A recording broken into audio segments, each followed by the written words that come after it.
a friend coming out of the elevator first thing in the morning. This goes right to stops at the road tunnel, or used to, and there's a set of stairs that gets up into the road tunnel as well, but then it comes up into the upper gate room.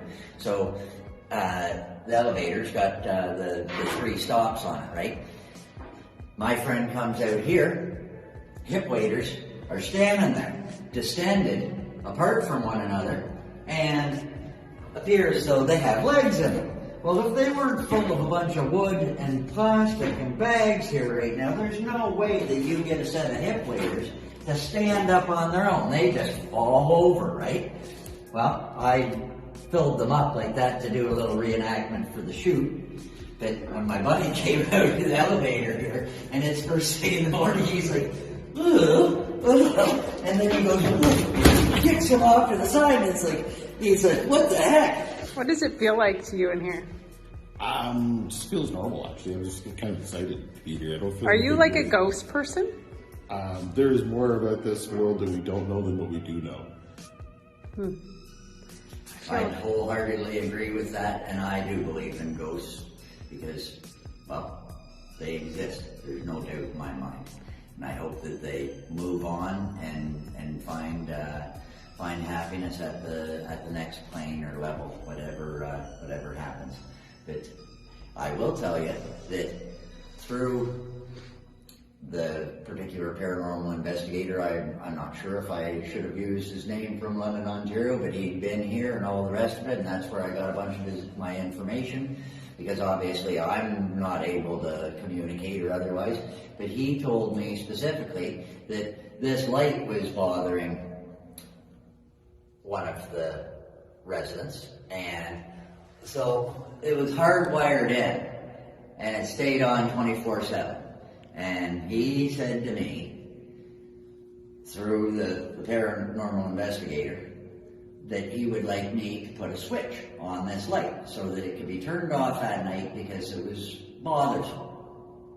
I proceeded to tell an electrician the story, and I thought that he was going to think that I, had 2 heads or I'd lost my marbles kind of thing, right? But he believed me, he listened to me, and then he reacted to it, and he gave me a switch for the very, I bet I got that switch within a couple of days.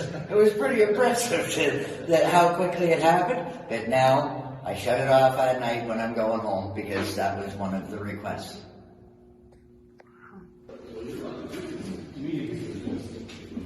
This is where we hold the gala dinner events.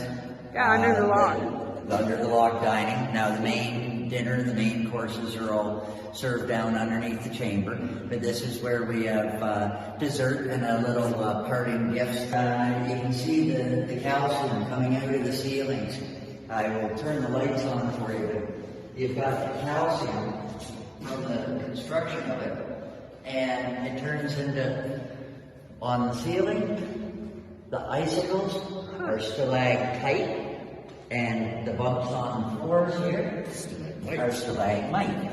And you'll find this all through our lock. Whenever there's weeping of or a little bit of moisture or something, then this lock is 1904. It's 116 years old. So we've got some pretty cool stuff. I always thought this was kind of neat that you get the calcium building up the way it does.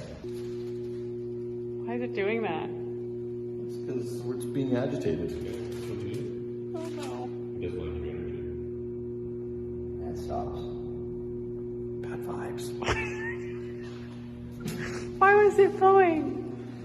I don't know. I can't explain stuff. I just know the words. Ghosts. Pretty neat place to work. It's been an honor and privilege for me to be able to say that I'm the lockmaster here, and this is my 32nd year here. Everybody, just clap. Like, you need to clap. Here we go. Do you ever feel unsafe? No. Like, you don't feel like the spirits or whatever it is here it's not a nasty or dangerous thing? No, absolutely not. I will tell you that through Patrick Cross, he told me that I'm not going to tell the story. Ed! I gotta watch what I say, Michelle. Now as we come down here, we're coming down into the heart of the machine, down to the main crossover valve.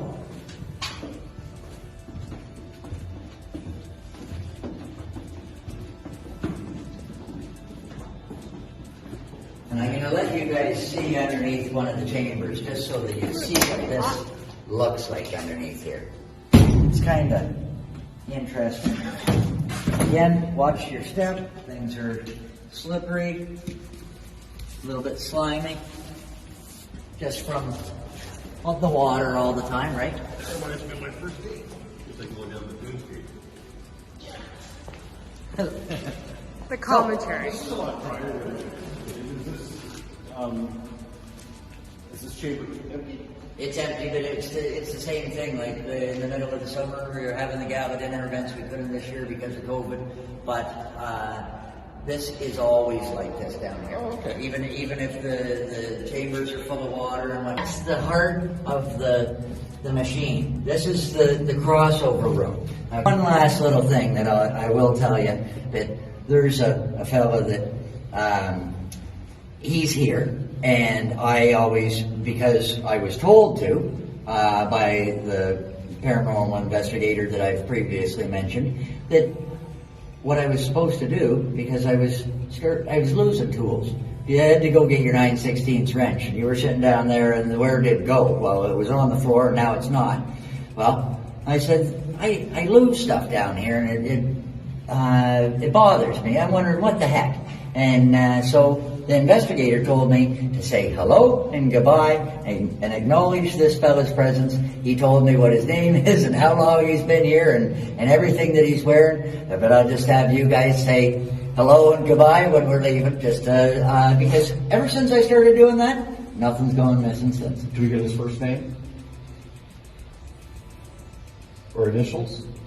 I don't know his initials, and I only know his first name, and I'm always told to be respectful by my the people that I refer to at the church for guidance on these issues. So I'd rather not, Dan. Is it George? No. All right. Okay. Say hello. Hello. Not to me. Now. Hello. Hi, thanks for having us. Thank you.